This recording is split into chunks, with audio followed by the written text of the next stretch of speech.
এখনো কিন্তু আমরা চূড়ান্ত বিজয় হয় না, আংশিক বিজয় হয়েছে। আংশিক মানে 50% বিজয় হয়েছে, বাকি বিজয় আদায় করার জন্য আন্দোলন করতে হবে। এটা আন্দোলন সংগ্রামের ফসল এই সরকার, এই অন্তর্বর্তীকালীন সরকার হলে আন্দোলন সংগ্রামের ফসল। কেয়ারটেকার গভর্নমেন্ট এই শহীদের রক্তের বিনিময় হয়েছে, তাই এই সরকার আমাদের সরকার।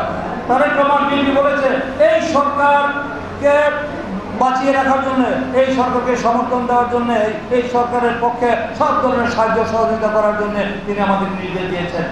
কারণ তার প্রত্যাশা অনেক বেশি। একটি যৌক্তিক সময়ের মধ্যে, আগামী যত দ্রুত সময়ের মধ্যে মানুষের প্রত্যাশা আকাঙ্ক্ষা যে আমার ভোট আমি দিব, যাকে খুশি তাকে দিব, এবং নির্বাচিত সরকারের কাছে ক্ষমতা হস্তান্তর করার জন্য এই সরকার একটি অংশগ্রহণমূলক, ক্রেডিবল, ইনক্লুসিভ, একটি অবাধ, সুষ্ঠু, নিরপেক্ষ সরকার স্বাধীন নির্বাচন কমিশনের অধীনে একটু নির্বাচন হবে। সেই নির্বাচনে আপনারা নির্ভয়ে, নির্বিঘ্নে এবং আতঙ্ক ভয়ভীতিহীন অবস্থায় গিয়ে আপনাদের পছন্দের প্রার্থীকে ভোট দিয়ে নির্বাচিত করবেন, এবং সেই নির্বাচনের মধ্যে দিয়ে যারা নির্বাচিত হবে সেই দল আবার রাষ্ট্র পরিচালনার দায়িত্বে যাবেন।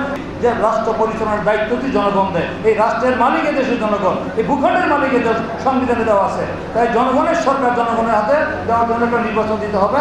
সেই নির্বাচনের পরিবেশ সংস্কারের কথা বলে মাসের পর মাস, বছরের পর বছর ঝুলিয়ে রাখবেন, এটা জনগণ মানবে না। বিচার লাভের জন্য সংস্কারের কথা বললে যেন বেশি দিন না নেয়, এই জন্য আমাদের বক্তব্যটা, এই বক্তব্যটা আমি আশা করবো যেটা সবাই মনে করবেন যে আমার গণতান্ত্রিক জন্মগত অধিকার ভোট দেওয়ার, সেই ভোটের পরিবেশটা যেন দ্রুত যৌক্তিক সময়ের মধ্যে একটা সংস্কার বেশি সময় লাগবে না। তাই টাইলক্স, যার অ্যান্টিব্যাকটেরিয়াল এজেন্ট টয়লেটের কোনায় কোনায় পৌঁছে 99% জীবাণু ধ্বংস করে। টাইলক্স টয়লেট ক্লিনার, ক্লিন মানে টাইলক্স। আওয়ামী লীগের এই যে 17 বছরের দুঃশাসন, অত্যাচার, নিপীড়ন, নির্যাতন, গুম, খুন, হামলার প্রতিবাদে বাংলাদেশের জনগণ আবার বিভিন্ন গ্রামে গঞ্জে, পাড়ায় মহল্লায় সাইনবোর্ড লিখে রাখবে, এই পাড়ায় মহল্লায়, এই গ্রামে, এই থানায়, এই উপজেলায় কোনো আওয়ামী লীগ নাই।